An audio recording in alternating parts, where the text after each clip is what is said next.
जय हिंद दोस्तों। आज हम लोग इस वीडियो में जानेंगे कि कुल राष्ट्रीय उत्पाद क्या है या फिर किसे कहते हैं। तो किसी देश में एक लेखा वर्ष के अंदर जिन वस्तुओं और सेवाओं का उत्पादन तथा विनिमय होता है उनके बाजार मूल्यों को हम कुल राष्ट्रीय उत्पाद यानी कि जीएनपी कहते हैं। जैसे कि हमारा देश भारत है, तो एक साल के अंदर वह जिन जिन वस्तुओं और सेवाओं का उत्पादन करेगा तथा उनका सेलिंग यानी कि बेचेगा, तो उनका जो बाजार में मूल्य कीमत होगा उसी को ही कुल राष्ट्रीय उत्पाद यानी कि गुड नेशनल प्रोडक्ट कहा जाएगा। उसके बाद देखिए कि यहाँ यह ध्यान रखना चाहिए कि कुल राष्ट्रीय उत्पाद में केवल वही वस्तुएं शामिल होती हैं जो उपभोक्ताओं द्वारा प्रत्यक्ष अथवा अंतिम रूप में उपयोग की जाती है।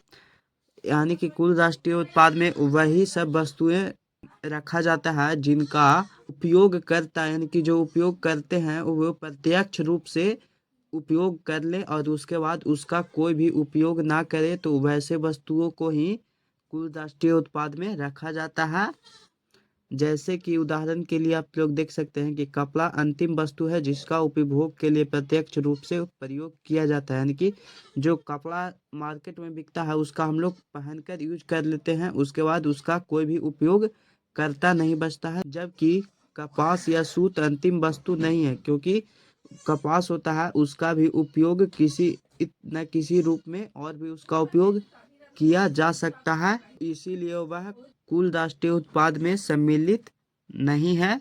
इस प्रकार कुल राष्ट्रीय उत्पाद की जानकारी प्राप्त करने के लिए वस्तुओं और सेवाओं की गणना केवल एक ही बार होनी चाहिए। यानी कि जो उसका गिनती होता है वह केवल एक वर्ष में एक ही बार होता है।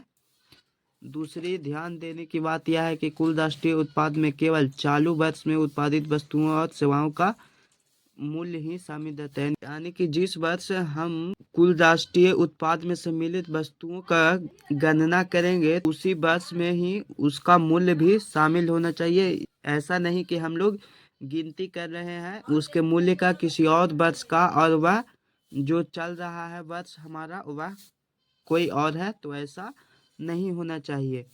तो उम्मीद है कि आप लोग इसे अच्छे से समझ गए होंगे। तो आप सभी का अपना YouTube channel online study classes, धन्यवाद।